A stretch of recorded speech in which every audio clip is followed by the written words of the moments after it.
Happening now, the surge in local COVID-19 positivity rates continues. Plus, a local representative tests positive for COVID-19. He joins us live next to talk more about the diagnosis. Well, the sun is out there for the afternoon, and the rest of the week is kind of going to be quiet. We'll tell you about it in detail next. The News at Noon starts right now. Live and on demand, this is WNY News Now. And thanks for joining us for WNY News Now. I'm Justin Gould. Chautauqua County's COVID-19 positivity rate continues to increase. This as leaders reported more than 150 new cases of the virus from over the weekend. In an update to the online dashboard, the county says there are now 326 active cases. The 7-day average percent positive rate is at 5.3%. That up from 4.7% last week. Of the new cases, 47 are in Jamestown, with 82 of them active in the city. In total, 17 people are hospitalized with COVID-19 in the county. Since the outbreak started, there have been 2,036 total cases of the virus, with more than 1,600 of them recovering. A warning of a really dark time is being sent out by one of America's top health experts on the link between the coronavirus pandemic and the holiday season. This as the nation hits a record number of COVID-19 hospitalizations, with more than 102,000 Americans in the hospital. Camila Burnell explains. 1 million new coronavirus cases in America, all in just the first 5 days of December. A grim comparison to the 99 days it took the country to reach its first 1 million cases. The middle of January can be a really dark time for us. An ominous warning from America's top disease expert.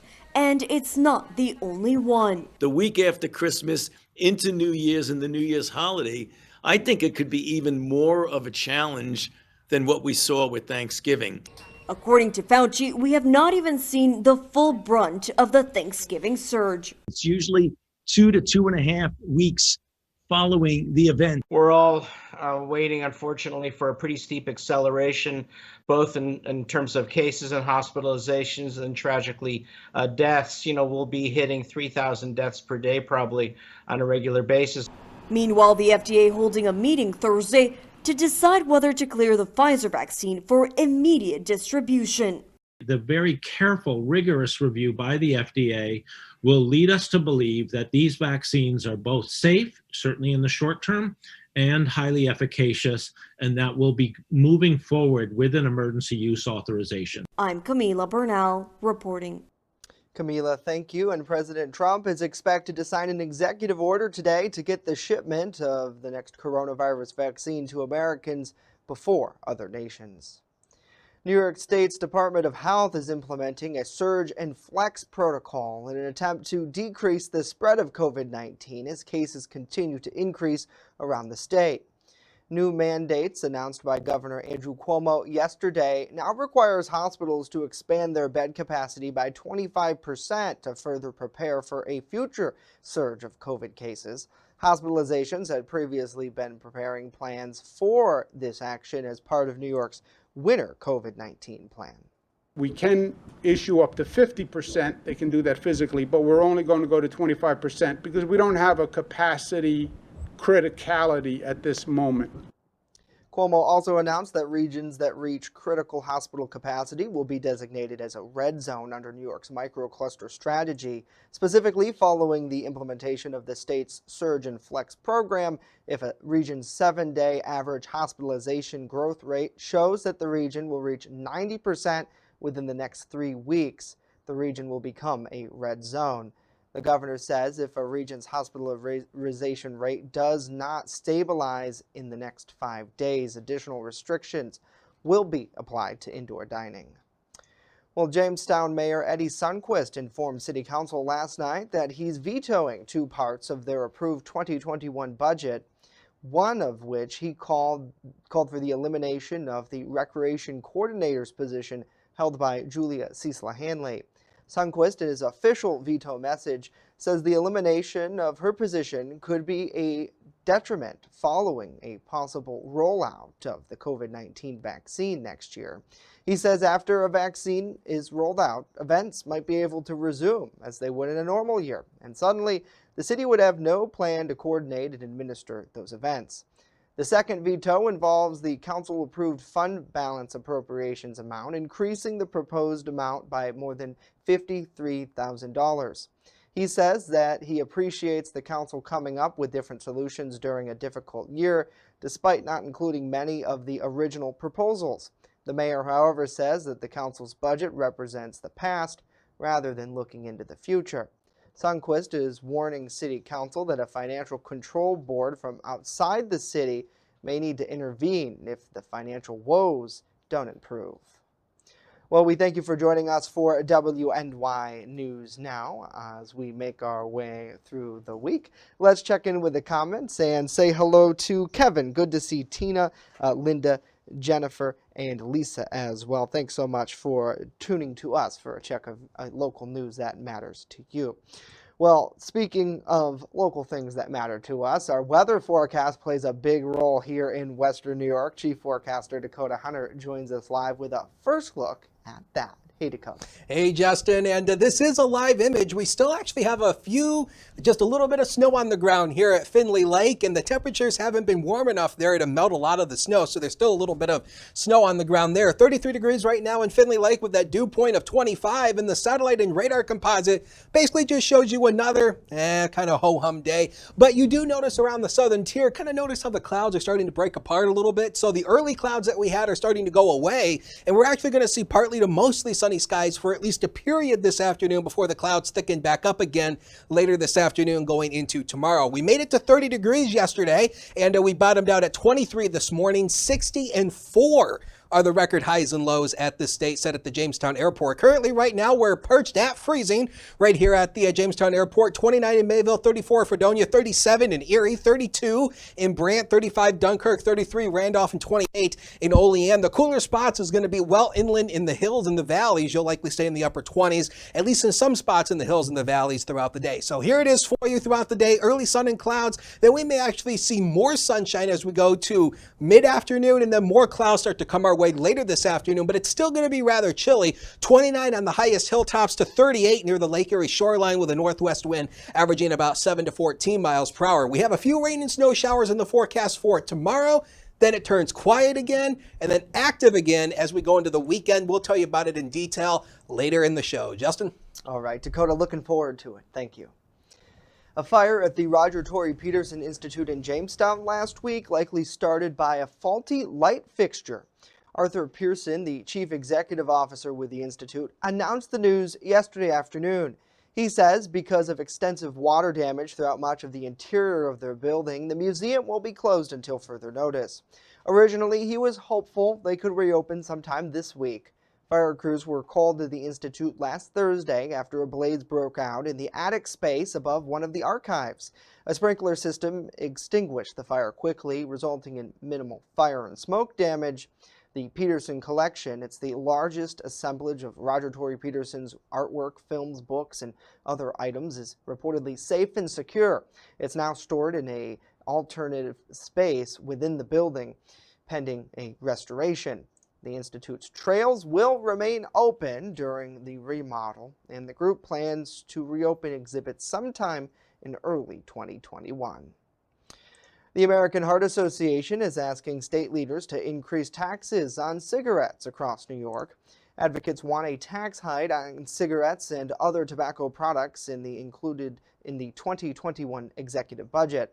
Those in favor say it's been 10 years since the last increase, and with the increase in e-cigarettes use, it's time to raise the price tag again. They're calling for an increase of $1 per cigarette pack. They say this would hopefully result in 61,000 New Yorkers quitting and preventing around 29,000 youth in the state from becoming smokers. Aside from this, the $1 tax hike would also bring $30 million in annual revenue.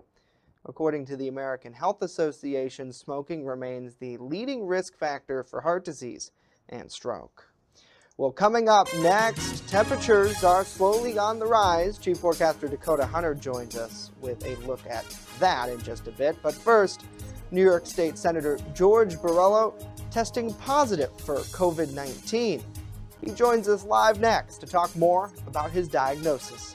Stay with us as WNY News Now continues.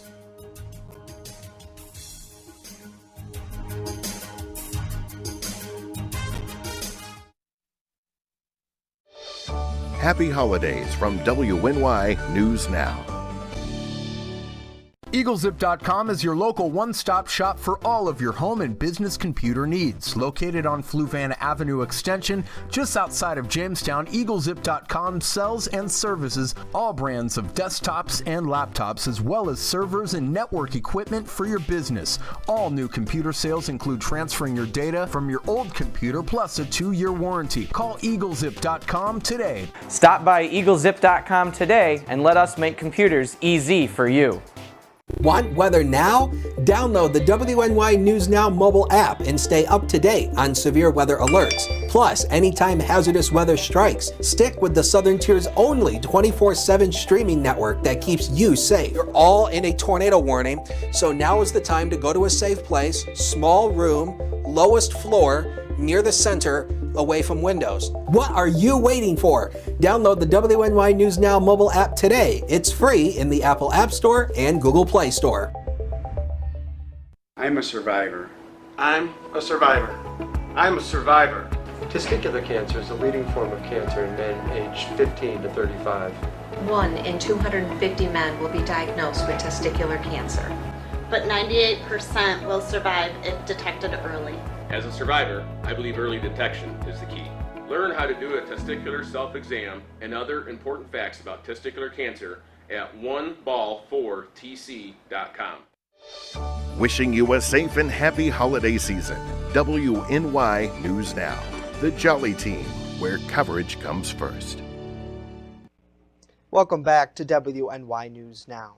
Yesterday, New York State Senator George Borrello announced he has tested positive for COVID-19, the first locally elected official to contract the virus. Joining us on the show now to talk more about his diagnosis is the senator himself. Senator Borrello, thank you for taking the time to speak with us today. Good afternoon, Justin. It's good to be with you.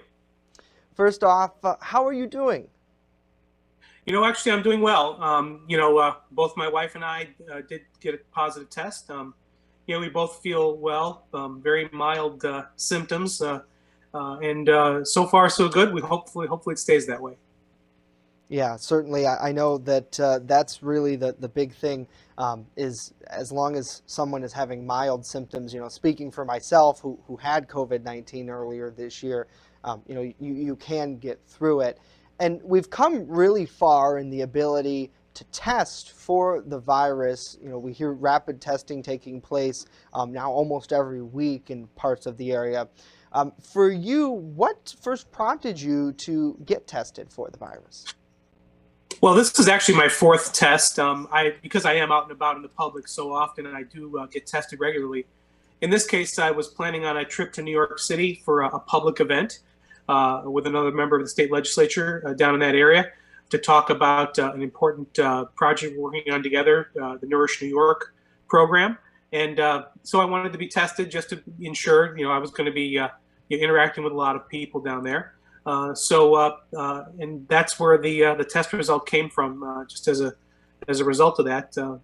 So that's kind of the story of being out in the public so often, trying to do what I can to number one, follow the safety protocols, but also periodically get tested.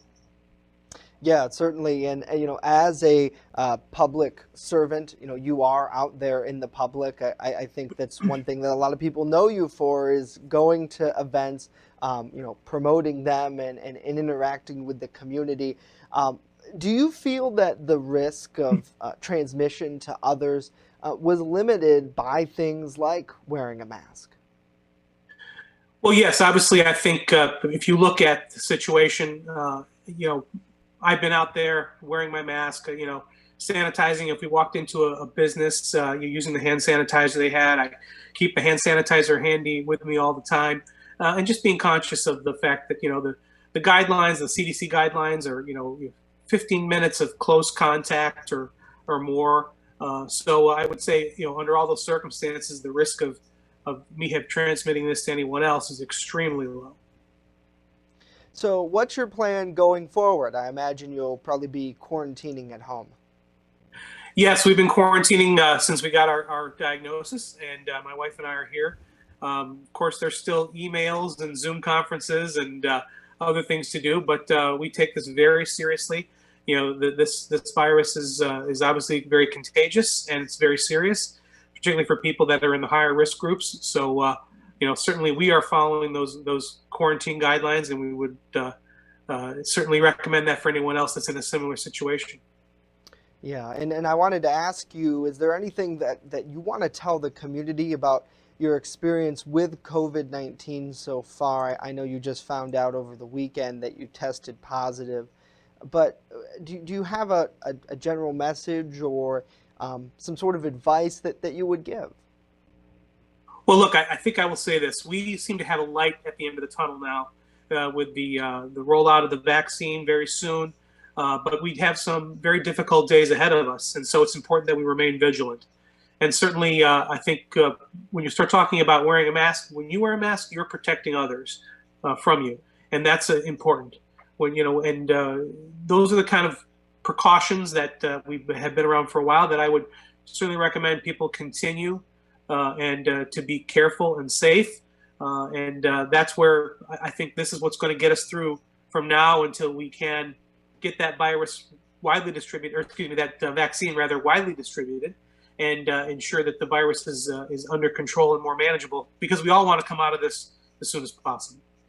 Yeah, absolutely. And a lot of, we talked before the program a little bit about the local businesses who have been since the first notion of COVID to try to continue. When you think of it, there's almost two fronts. There's the medical front of, keeping people healthy, but to the financial front, which does play a big role into our society of, keeping doors open. And it's not so much that, you keep a local business alive, but you keep the people who work for the business and the people who own the business, their livelihoods continuing.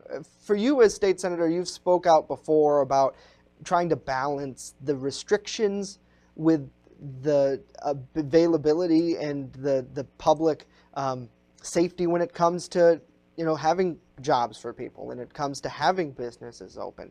Going forward, what's your suggestion to continue to try to weigh that as we enter the holidays and we enter what January might be a difficult time, is what the experts are saying? Yes, and again, it comes back to what we've said before, and that is to take those common sense measures to protect yourself and others.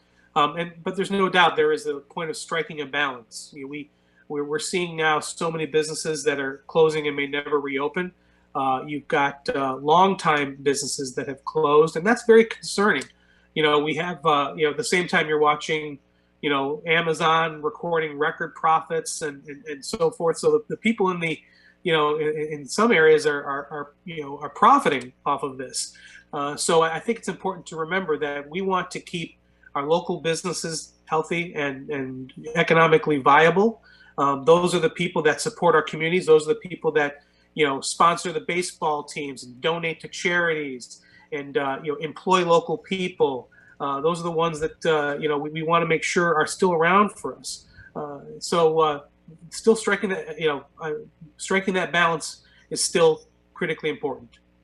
Yeah, certainly. And I think it's something that it's almost like you go week by week, day by day to try to find out where that's at. I know the governor has said that, he's really targeting things in micro clusters. And people still fear that we'll have that New York pause part 2, where we're all shut down again. For you, you're better connected than I am. Do you feel that we're going in the direction where we're going to combat these small bits rather than having a shutdown part 2?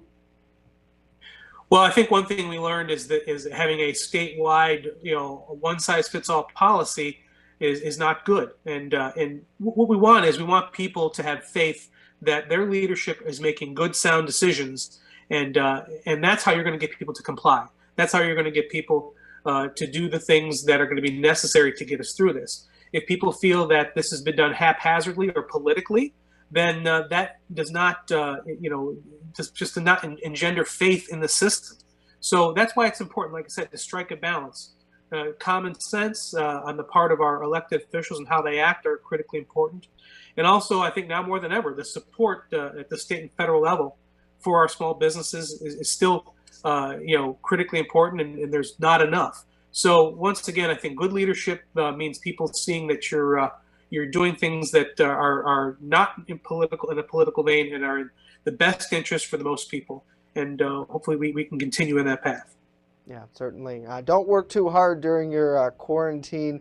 Senator Borrello, thank you so much for joining us today. And just to let you know, best wishes to you and your wife. I'm praying for a speedy and a healthy recovery. Well, you've been through it as well, so you know, and thank you so much, and I appreciate the time today. Absolutely. Thank you for joining us today, Senator Borrello. Well, now let's get a check of our First Defense weather forecast with Dakota.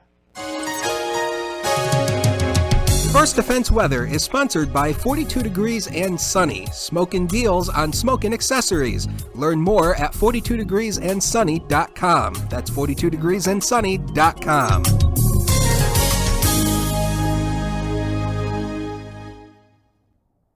Yes, indeedy. The whole weather staff as well is obviously going to be giving you some best wishes for you and your family, and, just cheesecake and the Golden Girls. That's how I got through quarantine when I was contact traced. Hey, let's take a look at the graphics. And hey, yesterday was kind of cold in a way. This is what it felt like yesterday. The lowest observed wind chills, 13 in Olean, 15 here in town, 16 Randolph, 17 Clymer, 20 in Fredonia, 22 Dunkirk, and 23 in Erie. That's what it felt like throughout the day yesterday because we had that robust north to northwest wind throughout the day yesterday, and we're still going to have a wind chill out there today. We're perched at 32. We're freezing even right now in Jamestown right now. Northwest wind to 26, but this wind gust to 28.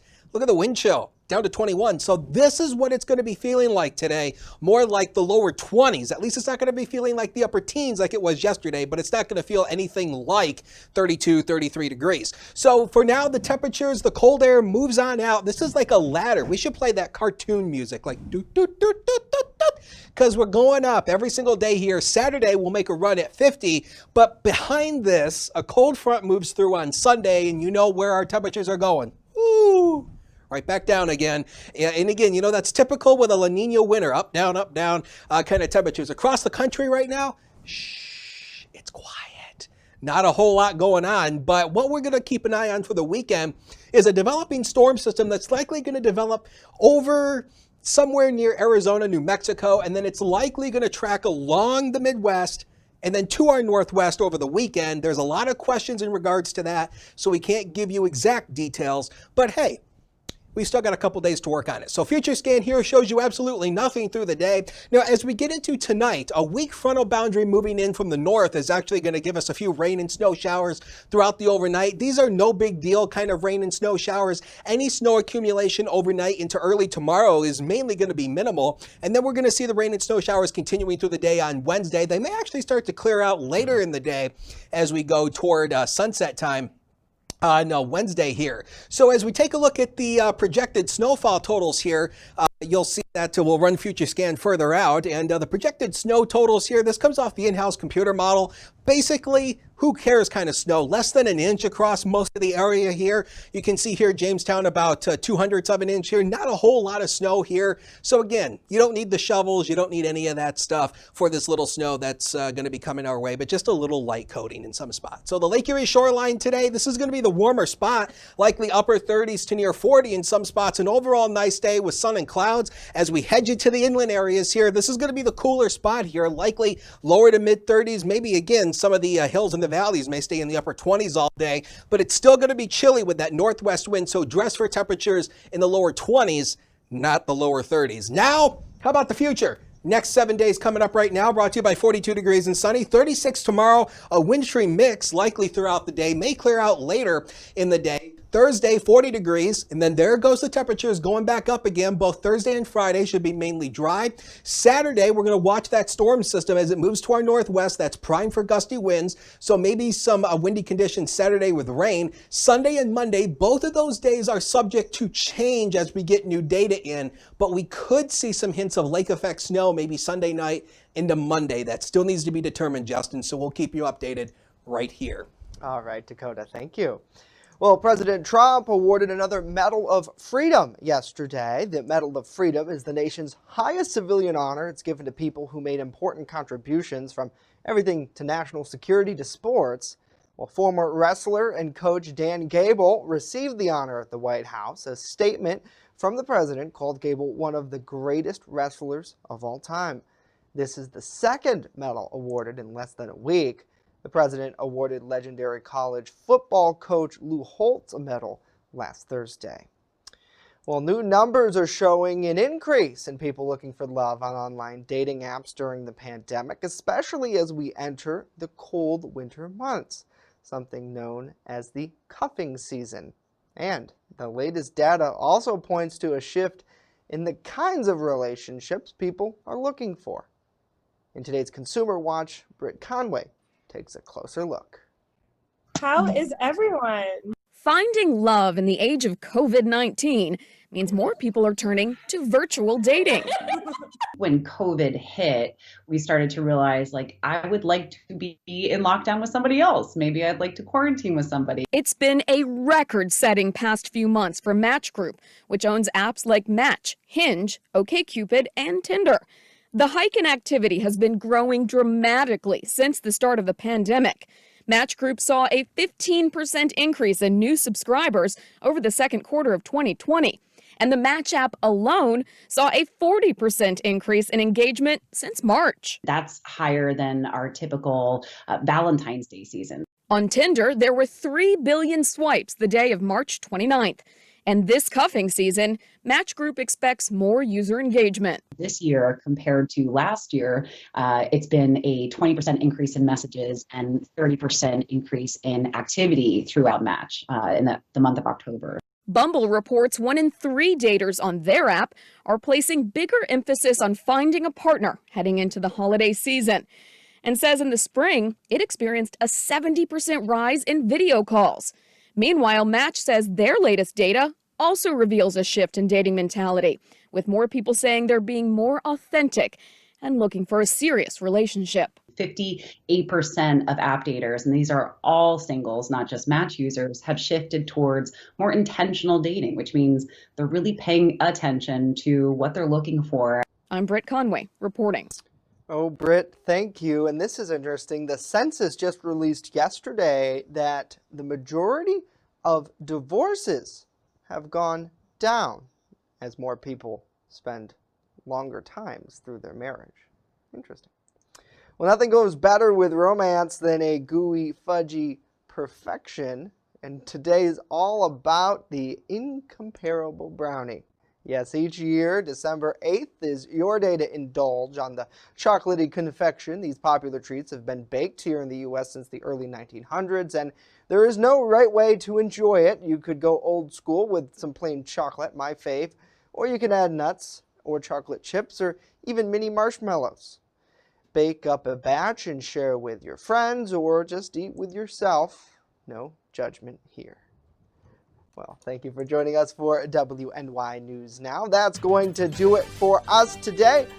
Of course, let us know what you're doing down in the comments below. When you're on the go, simply stay in the know. Download the WNY News Now mobile app in the Apple App Store and Google Play Store. Subscribe to our breaking news push notifications. We'll keep you up to date. Here's a final look over downtown Jamestown. Hopefully you have a great day. We'll see you back here tomorrow, live at noon.